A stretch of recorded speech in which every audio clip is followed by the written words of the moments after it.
안녕하세요. 한상준 변호사입니다. 2023년 코트라가 주최하는 그 취업 박람회에 오신 여러분들 환영합니다. 저는 버지니아주 페어팩스에 위치해 있는 사무실에서 취업과 그 영주권에 관한 비자에 대한 일을 하고 있습니다. 그래서 매년 코트라가 주최하는 그 취업 박람회에 와서 여러분들한테 비자나 이런 것들을 설명해 드렸었고요.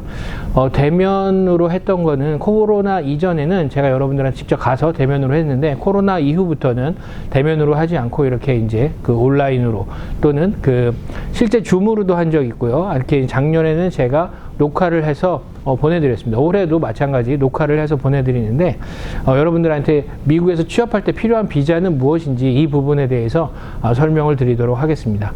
자, 시작해 보도록 하겠습니다. 자, 여러분들 이게 약간 닭이 먼저냐 달걀이 먼저냐 하는 그런 개념이 조금 있는데요. 여러분들 취업 비자를 받기 위해서는 비자를 먼저 받아야 되나요? 취업을 먼저 해야 되나요? 이 부분에 대한 질문이 있는데, 항상 미국의 법은 취업을 먼저 해야 됩니다. 인턴십도 마찬가지예요. 여러분들 인턴십을 구하기 위해서 인턴십이 가능한 비자를 먼저 받아야 된다? 아니에요.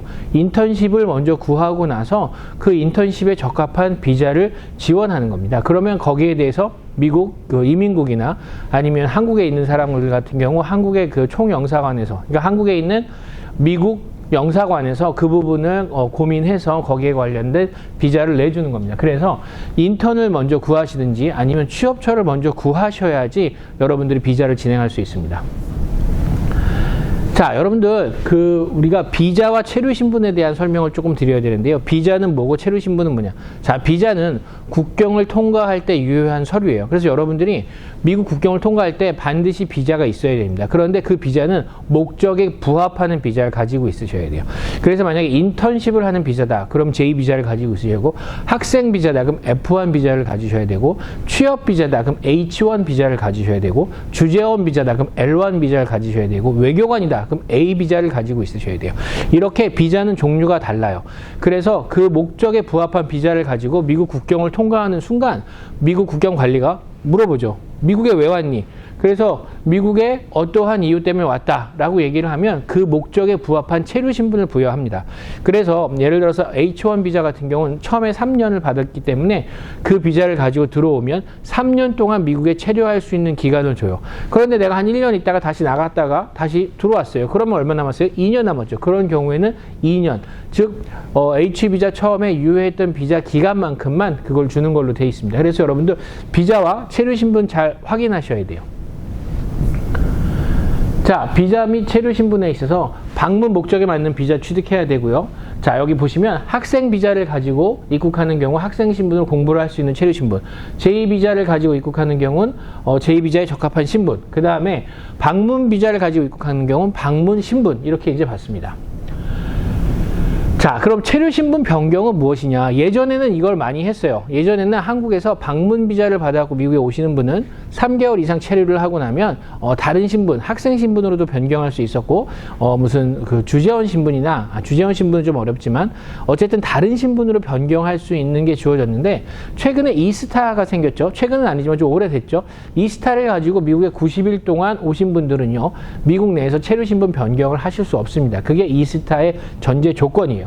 그래서 무비자 입국은 체류 신분 변경이 불가능하다. 무비자란 말은 이스타를 말하는 거예요. 자, 그 다음에 예전 같은 경우 만약에 방문 비자, 지금도 방문 비자 가지고 계신 분 있어요. 방문 비자 가지고 오신 분은 체류 신분 변경을 통해서 방문 신분에서 학생 신분으로 변경 가능하고, 학생인 경우도 학생으로 왔어요. 공부가 다 끝났어. 그리고 나서 인턴을 만약에 구했다. 그럼 인턴 신분으로 변경 가능해요. 미국 내에서. 그리고 뭐 취업을 했다. 그럼 H1B 비자를 신청했다. 그러면 신분이 학생 신분에서 취업 신분으로 변경되는 거예요. 그런데 문제는 뭐예요? 여권에 비자가 없죠. 그래서 이 비자를 받기 위해서는 어디 가서 받아요? 한국에 있는 미국 대사관에 가서 비자를 받으셔야 돼요. 그래서 그 비자를 받아가지고 다시 미국에 입국할 때 무슨 신분? H1B 신분, 취업 신분으로 들어오는 거죠. 그렇기 때문에 여러분들 비자와 체류 신분에 대해서 구분을 확실하게 하셔야 되고요. 체류 신분의 변경도 가능하다. 이런 부분도 확인하고 계셔야 돼요. 자, 오늘의 핵심 단기 취업 비자 H1B 비해서 H1B 비자에 대해서 알아보도록 하겠습니다. 자, H1B 비자는 전문직을 대상으로 하고요. 학사 이상 졸업장을 대상으로 해요. 학사 이상. 즉 4년제 대학 이상 나와야 된다는 거예요. 그래서 총 1년에 6만 5천 개의 쿼터가 있어요. 6만 5천 개. 근데 미국에서 석사 학위를 받으신 분 있죠. 그냥 석사 학위 아니에요. 한국에서 받은 사람 안 돼요. 독일 안 돼요. 유럽 안 돼요. 어디? 미국 내에서 석사 학위를 받은 사람은 2만 개. 그러니까 미국 내 석사 학위자를 대상으로 해서 2만 개가 더 있어요. 그래서 총 몇 개? 8만 5천 개가 있는 거죠. 그래서 한 번 받을 때 3년씩 받고요. 그 다음에 한 번 더 연장해서 3년 받을 수 있어요. 그럼 뭐예요? 총 6년이죠. 6년이면 장기인가요? 단기인가요? 예. 장기, 단기. 그런데 여기서는 이거를 갖다가 저희가 봤을 때 6년을 장기라고 생각하는데 미국 비자 시스템에서는 temporary라고 얘기를 해요. 그래서 temporary working 비자라고 얘기를 하죠. 자, 근데 이게 뭐냐면 사람들이 8만 5천 명만 지원하나요? 전 세계에서 너무 많은 사람들이 지원을 해요. 그래서 예전에는 서류를 다 만들어 가지고 보냈어요. 그런데 보낸 서류를 추첨했어요. 그런데 이게 너무나 번잡하고 소요가 우편 비용이나 뭐 이런 부분에 문제가 생기니까 컴퓨터 추첨으로 바꿨어요. 그전에도 물론 컴퓨터 추첨했어요. 근데 이게 어떻게 바뀐 거냐면 서류를 보내기 전에 추첨을 먼저 합니다. 그래서 추첨을 하고 나서 서류를 보내는 식으로 바뀌었어요. 그래서 자, H1B는 언제 신청하느냐? 미국은 회계연도가 10월 1일부터예요. 그래서 2024년 회계연도는 2023년 10월 1일부터 시작해요. 1월 1일이 아니에요. 그래서 정부의 회계연도 10월 1일을 기점으로 해서 6개월 전에 비자를 신청할 수 있어요. 그러니까 4월 1일부터 비자를 신청할 수 있는 거죠. 자, 근데 추첨한다고 그랬죠. 그럼 추첨을 언제 해요? 컴퓨터로 4월 전에 추첨을 하는 거예요. 그렇기 때문에 3월부터 컴퓨터로 추첨을 하고 3월 말에 추첨 결과 발표 후 그 다음에 다시 4월 1일부터 추첨이 된 사람들만 할 수 있는 거예요. 그전에는 모든 걸 다 준비를 해서 보냈기 때문에 변호사 비용이라든지 그런 부분을 미리 다 지불했어요. 그렇지만 지금 같은 경우는 추첨을 먼저 해서 사람들이 되고 나면 지원하는 거기 때문에 그런 부분에 있어서 비용이 많이 절감이 됐죠. 그래서 어떻게 되냐면 많은 사람들이 그냥 막 추첨을 하는 경우가 있어요. 그래서 2023년 올해 같은 경우는 지원자 수가 엄청나게 많아졌어요. 그래서 재추첨을 하지 않아요. 그리고 이민국에서 뭐라고 그랬냐면 이 부분에 대해서 약간 사기성이 있는 것 같다는 거예요. 허수가 많다는 거죠. 실제로 취업을 원해서 하는 사람이 아니라 일단 뭐 지원해보지 뭐 이런 식으로 생각해서 지원하는 사람들이 많기 때문에 그런 사람들을 혹시 아니면 또 한 군데 한 회사에서 한 번만 추첨하게 해야 되는데 막 여러 번 추첨하게 집어넣는 거예요. 이런 부분들도 문제가 있을 수 있다고 그래서 정확하게 지금 조사를 하고 있습니다. 인베스티게이션 수사한다라고 며칠 전에 발표를 했어요. 자, H1B는 어떻게 절차가 진행되냐? 보통 이원화 절차를 한다라고 하는데요. 여러분들 그 학생 비자나 방문 비자를 미국에서 받기 위해서는 미국 대사관에 가셔서 그냥 인터뷰만 한번 하면 끝나요. 그런데 H1B는 이걸 누가 심사하냐면 이민국에서 심사를 합니다. 그래서 이민국에서 심사를 한번 하고 그 심사가 통과가 되면 그게 어디 가요? 한국에 있는 대사관으로 가서 비자를 받아요.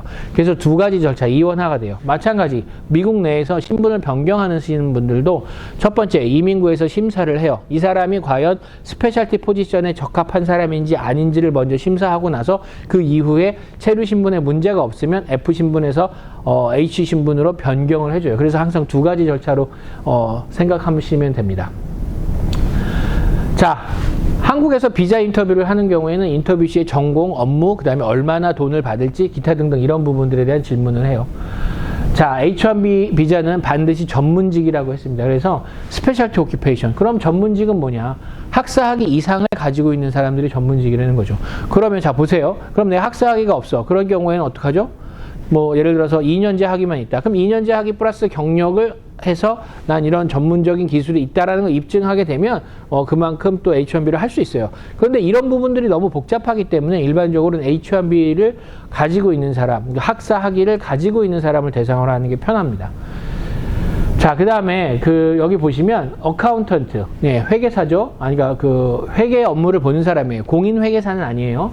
공인 회계사는 CPA라고 하는데 여기서는 그냥 어카운턴트. 그 다음에 뭐 공대 나오면 케미컬 엔지니어, 뭐 미케니컬 엔지니어 이런 사람들. 그 다음에 컴퓨터 공학과 나왔다. 컴퓨터 프로그램 개발자, 디벨로퍼 뭐 이런 분들은 전문직에 해당이 돼요. 자, 그런데 여러분 보세요. 만약에 내가 뭐 영어 영문과를 나왔다. 근데 영어 영문과 나와가지고 마땅히 H1B에 취직할 수 있는 부분이 있을까요? 그런 부분 사실 쉽지 않아요. 그래서 문과 같은 경우 어떤 직종들은 이런 전문적인 스페셜티 오큐페이션을 잡는데 문제가 좀 있는 경우가 있어요. 그리고 적정 임금이라고 있는데 이건 뭐냐면 프리빌리지 웨이지라고 하는데 외국인을 사용하는데 월급을 너무 많이 적게 주고 외국인을 쓰게 되면 미국의 고용시장에 불안정한 요소가 될 수 있기 때문에 미국 정부에서 정해놨어요. 외국인을 쓰려면 이 정도 이상의 월급을 줘라. 그렇게 정해놓은 걸 갖다가 프리빌리지 웨이지라고 합니다. 자, 고용주의 요건, Finance Ability. 돈을 줘야죠. 월급을 줄 수 있는 그런 어빌리티가 있는지를 보는데 실제로 파이낸스 어빌리티는 H-1B 비자에서 법적 요건에는 없어요. 그렇지만 규모 등을 보면서 이런 부분에 있어서 이런 사람까지 고용하는 건 니네가 무리가 된다라고 판단해서 이민국에서 허가를 해주지 않는 경우들도 있습니다.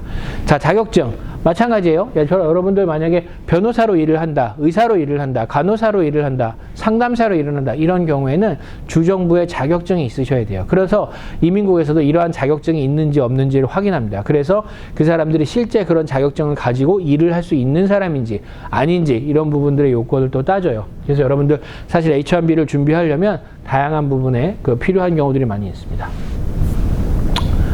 자, 그 다음에 우리가 인턴십에 대해서 좀 설명을 드릴게요. 인턴십을 위한 비자는 제2비자예요. 제2비자는 원래는 문화 교류를 원칙으로 해요. 즉, 어떤 나라들에서 사람들을 미국에 보내고 그 미국에서 공부를 해서 다시 자기 나라에 돌아오게끔 하는 그런 문화 교류를 하기 위한 거예요. 그래서 다양한 종류의 인턴십이 있어요. 그래서 그 인턴십뿐만 아니라 여러 가지 카테고리가 있는데 그 중에 뭐 방문 교수도 있고 방문 학생도 있고 그 다음에 취업 연수도 있고 인턴십도 있고 뭐 예를 들어서 여름에 썸머 캠프에 나가는 썸머 캠프 봉사자들도 있어요. 그래서 여러 가지 종류가 있고 여러 가지 카테고리에 따라서 또 미국에서 체류할 수 있는 기간이 또 달라요.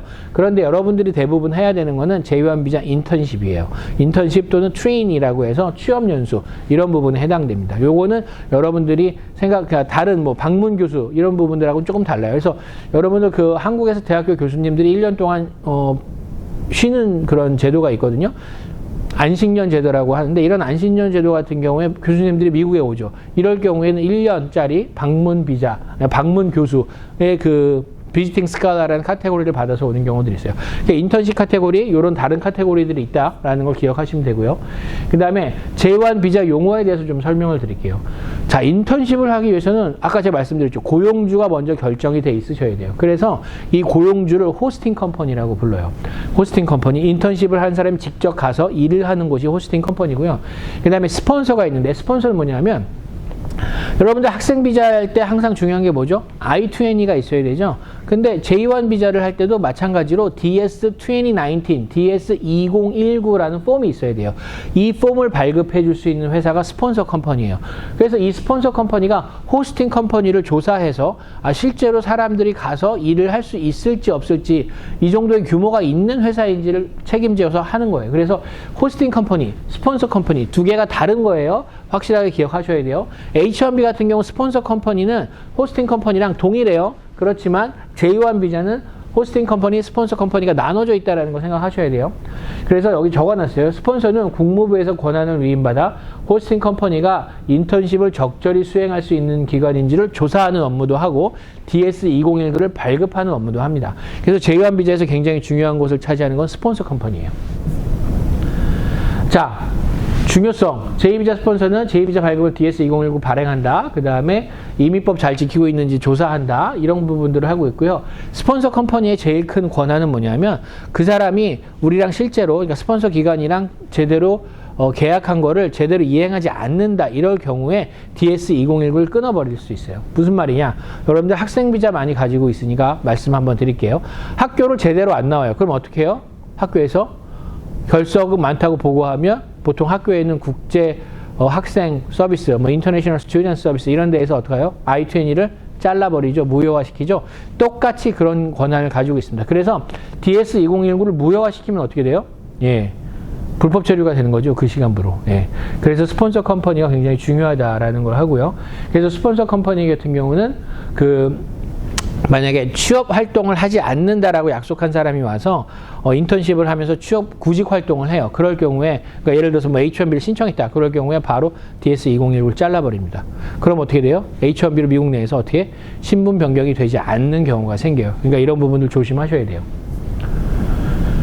자, 제2비자 신청, 인턴십을 제공해주는 호스팅 컴퍼니와 인턴십 뒤에 그 호스팅 컴퍼니, 그 다음에 스폰서 컴퍼니 다르다고 말씀드렸어요. 그래서 처음에는 호스팅 컴퍼니하고 인터뷰를 해요. 그래서 호스팅 컴퍼니에서 오케이, 우리 사무실에 와서 일을 해라, 우리 공장에 와서 일을 해라 라고 얘기하면 그 다음에 스폰서 기관에서 또 확인을 합니다. 그래서 스폰서 기관에서 스케줄을 제공하고 그 다음에 스폰서 기관에서 DS2019를 발행해줘요. 그렇게 된 다음에 DS2019가 발행되면 그걸 가지고 어디 가요? 미국 대사관에 직접 신청을 하는 거예요. 그래서 DS2019, 여기 DS160이라고 되어 있는 건 뭐냐면 비자 신청서예요. 이것도 여러분들이 직접 작성하실 수 있고요. 그 다음에 스테이먼트, 내가 왜 거기에 인턴십을 가려고 하는지를 얘기하는 거. 재정증명서, 돈을 내가 충분히 갖고 있기 때문에 가서 불법적으로 일을 하지 않아도 된다. 인턴십을 하면서 뭐 비용을 받을 수 있어요. 그렇지만 그 비용 가지고 전체의 그 생활비나 이런 걸 커버를 못하는 경우에 예를 들어서 재정증명을 보여야 돼요. 그 다음에 재학증명서 또는 졸업증명서를 제출해야죠. 그래서 내가 이쪽 부분, 이 회사에 가서 일을 하려고 하는데 호스팅 컴퍼니는 예를 들어서 뭐 제약회사다. 아니면 무슨 바이오 컴퍼니다. 그런데 내가 생물학과, 화학과 나왔다. 이런 부분에 내 대학에서 일한, 공부한 경험이 그 회사하고 일치한다라는 걸 또 보여주기 위해서 재학증명서, 졸업증명서 등을 준비하셔야 됩니다. 자, 제2비자 대사관 인터뷰. 인터뷰 질문 제일 중요한 거 뭐죠? 왜 미국에 가려고 하느냐? 네가 미국에 가는 목적이 무엇이냐에 대해서 말씀하셔야 돼요. 나 영주권 받고 싶어서 미국에 간다라고 얘기하면 될까요? 안 돼요. 왜? 제2비자는 인턴십을 목적으로 하는 거지 영주권을 목적으로 가는 게 아니기 때문이다.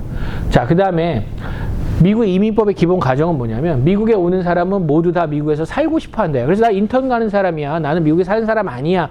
라고 본인이 입증을 하셔야 돼요. 그래서 그런 부분의 입증이 쉽지 않다라는 거죠. 그러면 거기에 대해서 나 미국에 가서 취업에 대해서 인턴십을 하고 한국에 돌아와서 뭐 더 좋은 회사에 취업할 거고 한국엔 가족도 있고 내 재산도 있고 그렇기 때문에 나 미국에 이걸 포기하고 가지 않는다라는 부분을 증명해 주시는 게 제일 좋습니다.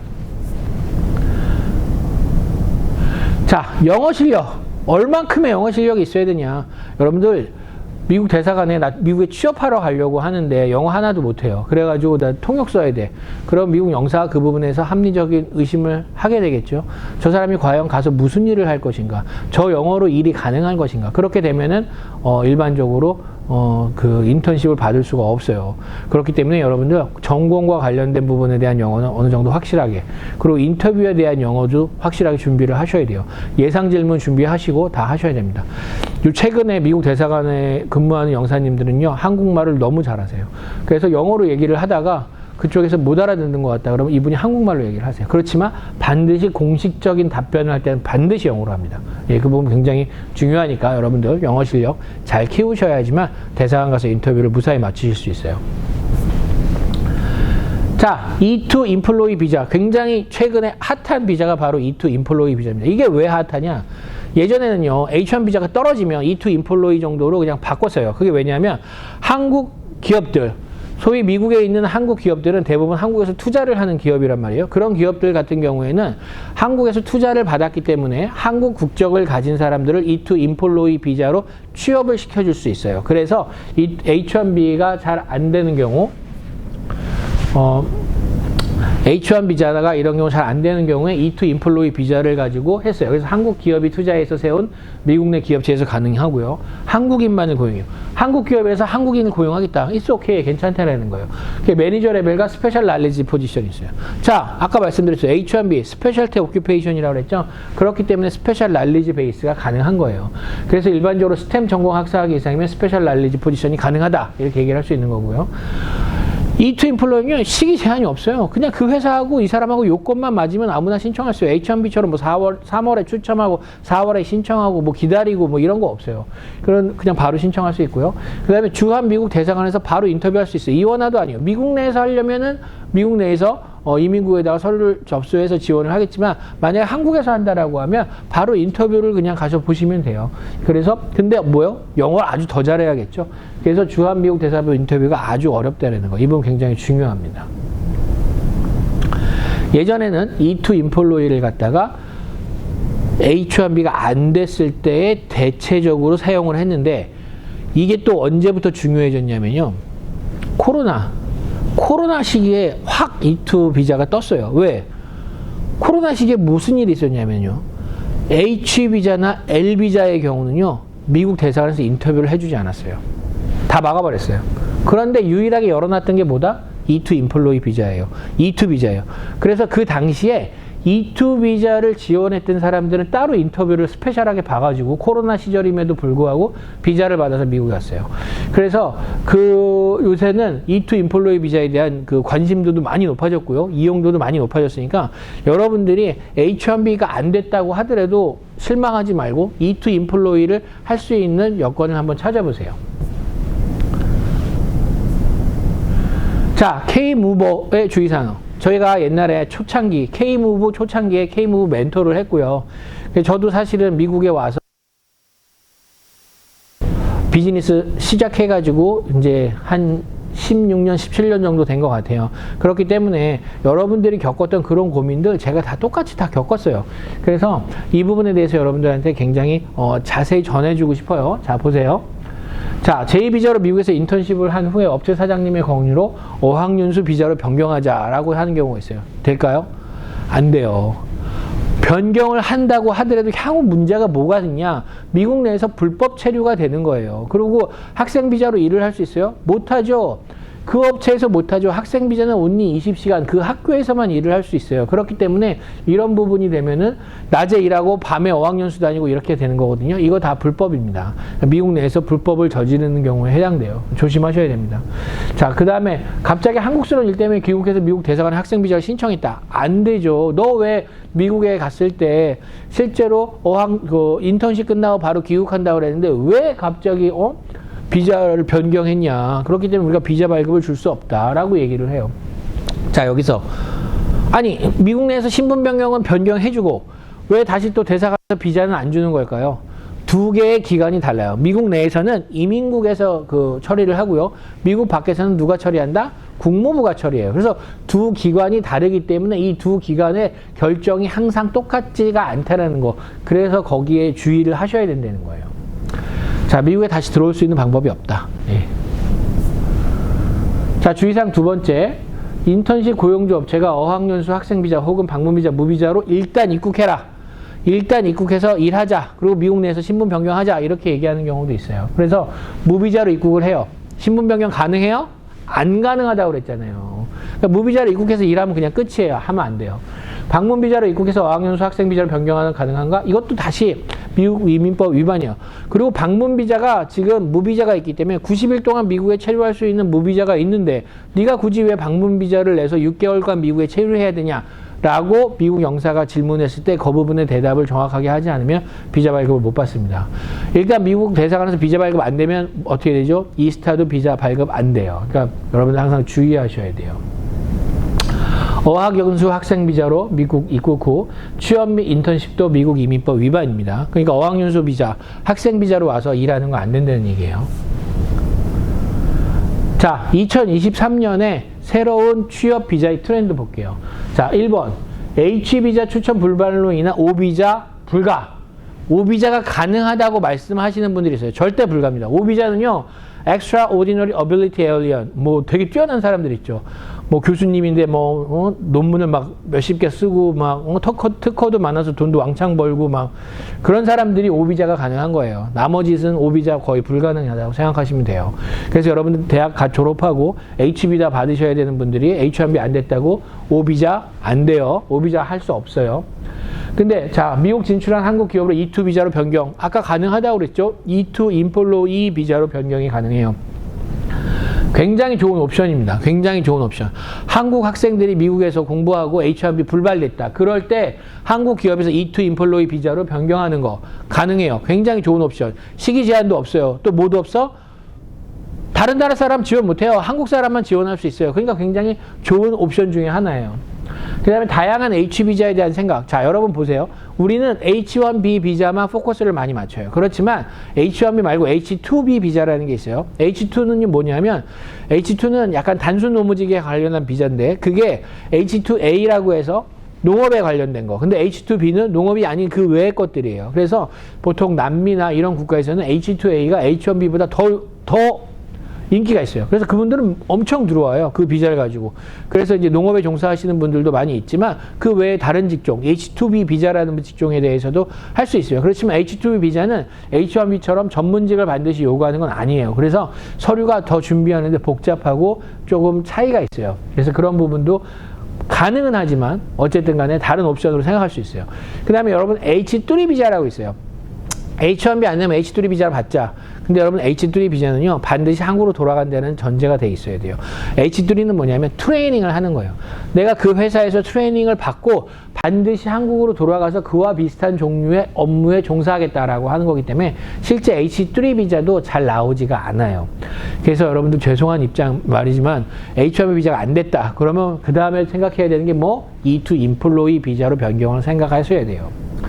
H2B 비자 가능은 하지만 실제로 준비하기는 좀 어려워요.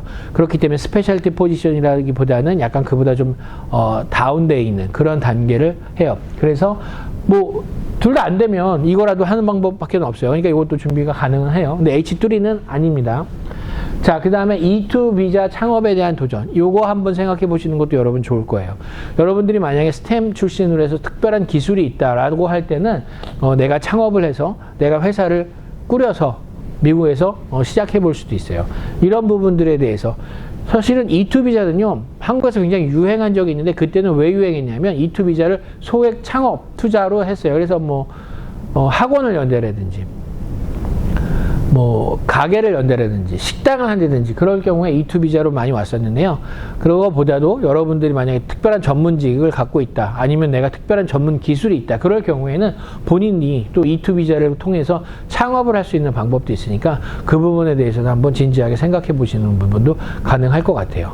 자, 여러분들 2023년 취업 코트라가 주최하는 취업 비자 박람회, 취업 박람회를 통해서 여러분들한테 간략하나마 미국의 취업 비자 및 그와 관련된 제도에 대해서 설명을 좀 드렸습니다.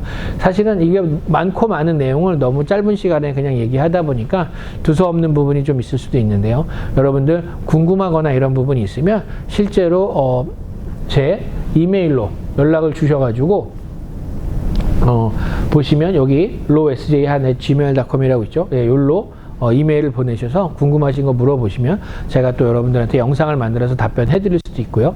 또 필요한 영상, 유튜브에 좀 있는 영상이 있는데 그러한 영상을 링크를 해서 보내드릴 테니까 여러분들이 쉽게 찾아보실 수도 있습니다. 자, 여러분들 너무 수고 많았고요. 오늘 여기까지 하고 여러분들이 꼭 반드시 취업에 성공하도록 기원하겠습니다. 감사합니다.